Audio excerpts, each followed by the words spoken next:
आइए नाज़रीन, आज के रिकॉर्ड की बात कर लेते हैं। 2026 का पहला दिन और पाकिस्तान की स्टॉक एक्सचेंज ने एक नया हदफ अबूर किया है। 1,76,000 की हद को अबूर कर गया है।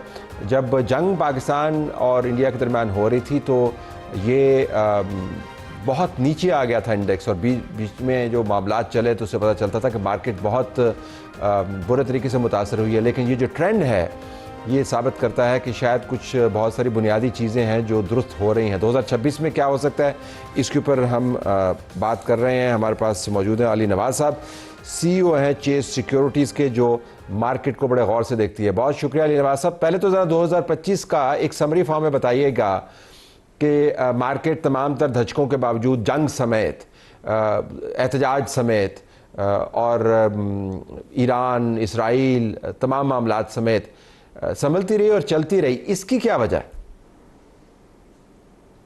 जी, बहुत शुक्रिया तलत साहब।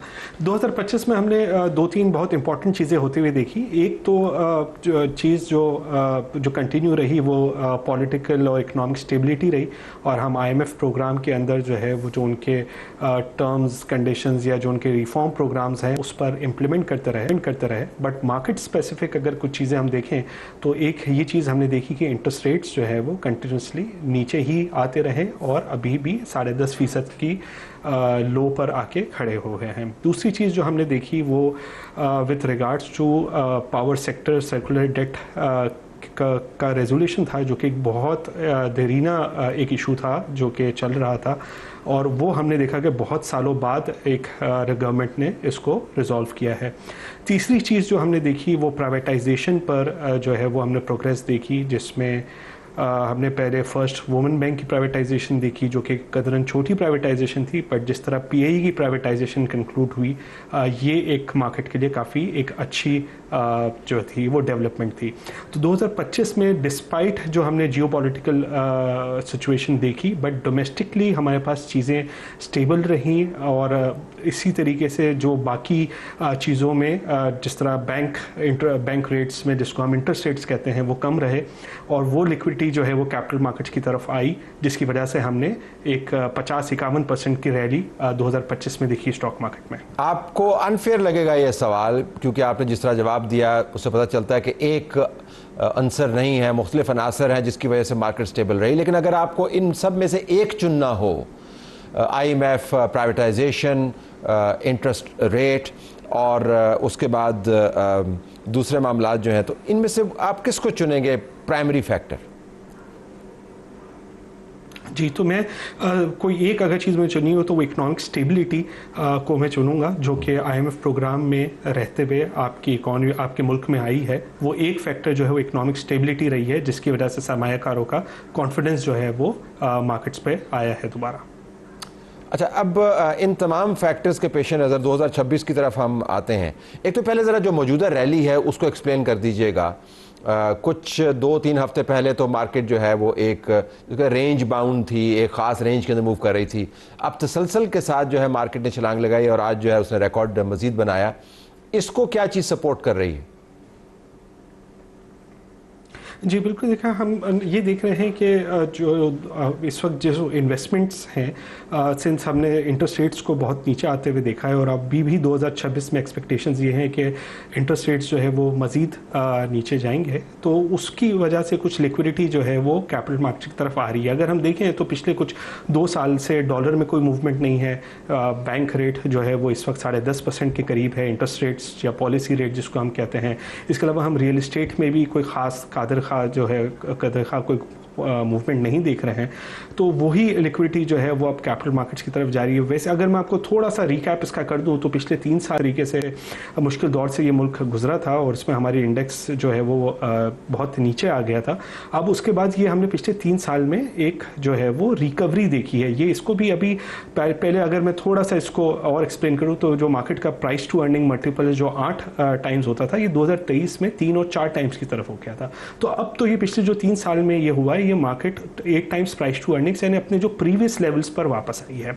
अब गोइंग इनटू 2026 यहाँ से मार्केट में डिपेंडेंट होगा। अब होता ये है कि हम हमेशा जब मुश्किल हालात में फंसते हैं तो हम IMF प्रोग्राम में जाकर अपनी इकोनॉमी को स्टेबलाइज तो कर लेते हैं, लेकिन जैसे ही हम स्टेबल होते हैं और जब हम ग्रोथ की तरफ जाते हैं तो हम कोशिश करते हैं कि हम ग्रोथ जल्द कर लें और कंजम्पशन लेड ग्रोथ होती है। यहाँ से हमारे लिए बहुत ज़्यादा इंपॉर्टेंट होगा कि हम ये गलती दोबारा नहीं करें, और जब हम कंजम्पशन लेड ग्रोथ की तरफ जाते हैं तो एक्सटर्नल अकाउंट पे प्रेशर आता है। तो अब यहाँ पर हमें थोड़ा सा काम अपनी एक्सपोर्ट्स को बढ़ाने में के लिए करना होगा, और अगर हम इस रिफॉर्म पर कंटिन्यू रहेंगे तो 2026 को भी हम एक अच्छा साल देख सकते हैं। और ज़ाहिर है जब कंजम्पशन लेड ग्रोथ होती है तो फिर इन्फ्लेशन बढ़ती है, इन्फ्लेशन बढ़ती है तो फिर इंटरेस्ट रेट उससे मुतासर होता है, इंटरेस्ट रेट मुतासर होता है तो फिर मार्केट के अंदर जो पैसा जाना होता है वो उससे मुतासर होता है, पूरा साइकिल है। तो 2026 का कोई टारगेट आपके जहन में है? क्योंकि आई अंडरस्टैंड कि फाइनेंशियल ईयर का टारगेट होता है, आपको टारगेट क्या नज़र आता है 2026 के अंदर? क्या टारगेट होना चाहिए मार्केट का इफ़ एवरीथिंग रिमेन्स इक्वल? जी देखिए, 2026 में जिस तरह मैं कहा कि इकोनॉमिक स्टेबिलिटी को कंटिन्यू रखना और जो पहले गलतियां हुई हैं उसको दोबारा ना दोहराना, अगर यही स्टेबिलिटी कंटिन्यू लगती रहती है, जो कि अभी तक गवर्नमेंट की इंटेंशन लग भी रही है कि वो सही सिमत में जा रही है, इन द सेंस कि प्राइवेटाइजेशन और ये जो सर्कुलर डेट का जो इशू, अब जो गैस सर्कुलर डेट का इशू रिजॉल्व करना है, ये एक दो बड़ी चीज़ें हैं। अगर ये हम 2026 में कर पाते हैं तो इंडेक्स का टारगेट यहाँ इस साल भी हम बहुत अच्छा देख सकते हैं, और ये इंडेक्स 2 लाख की सतह को भी क्रॉस कर सकता है। ये टारगेट आपका बहुत शुक्रिया जी, आपने हमसे बात की। तो मार्केट से आपको पता चलता है कि पाकिस्तान की मईशत कैसे चल रही है, मईशत को देखें तो पता चलता है कि पाकिस्तान की सियासत कैसे चल रही है, लेकिन चैलेंजेस अपनी जगह पर मौजूद हैं। अगर आप इन चैलेंजेस से वक्ती तौर पर अपने जहन को आज़ाद करना चाहें और किसी सैर व तफरी का बंदोबस्त करें तो आप ज़रूर मरी नथिया गली का रुख करें, लेकिन एहतियात से करें। वहाँ पर बर्फ़बारी तो है, लेकिन आपको याद होगा 2022 के अंदर एक बहुत बड़ा सानिया हुआ। इस मरतबा एक वीडियो हम आपसे शेयर करना चाहते हैं जिसके अंदर पुलिस वाले, और ज़ाहिर वीडियो जो है वो बाकायदा बनवाई गई है, लेकिन इससे आपको पता चलता है कि हादसात से क्या सीखा। 2022 में जो हादसा हुआ, लोग सड़कों के ऊपर अल्लाह को प्यारे हो गए 23 के करीब, उसे सबक सीखा है। तो इस मरतबा फैमिलीज़ की हिफाजत के क्या बंदोबस्त किया है, आइए वीडियो देखते हैं। आपने कहाँ जाना है सर? इस्लामाबाद जाना है, ठीक है। आपने हीटर से आया है, आपने गाड़ी में हल्का सा शीशा नीचे कर लें और ऑक्सीजन का रास्ता आपने छोड़ना है प्लीज़, ताकि गाड़ी में कार्बन मोनोऑक्साइड इकट्ठी ना हो। फैमिली आपके साथ है, इंशाल्लाह हम लोग ऑन रोड है। आगे भी हमारी तमाम पुलिस, ट्रैफिक पुलिस और डिस्ट्रिक्ट इंतजामिया की नफरी अलर्ट है। इंशाल्लाह रोड्स क्लियर है। बाकी अपने टायरों में हवा का दबाव कम कर लें प्लीज़, और छोटे गियर में आहिस्ता आहिस्ता चलना है। और ये जो SHO मरी है, मैं सेक्टर इंचार्ज हूँ। इंशाल्लाह हमारी कोशिश है कि आपको जो है वो रास्ते में कोई प्रॉब्लम ना हो। किसी जगह कोई इशू होता है तो हमारी पुलिस की हेल्पलाइन 15 पे आप हमें कॉल कर सकते हैं। Thank you so much.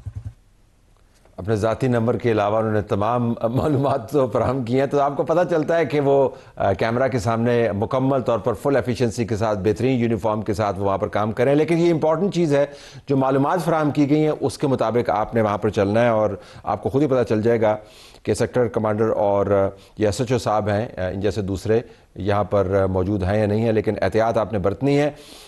Swat सरेना, अगर आप में से किसी को सवात जाने का इत्तफाक हुआ हो तो आपने इस होटल में हो सकता है ठहरे हों, खाना खाया हो या उसको देखा हो।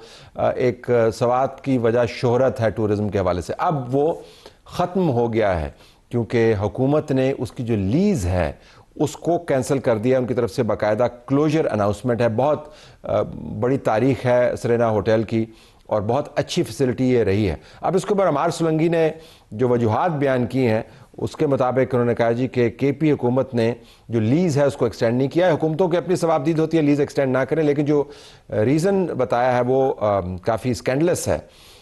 ये अब हैंड ओवर कर दिया गया है KP टूरिज़म डिपार्टमेंट को।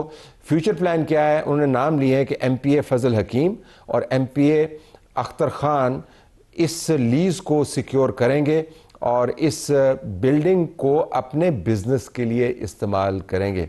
ये एक बड़ी स्टोरी बन सकती है, इसके ऊपर हमें नज़र रखनी चाहिए।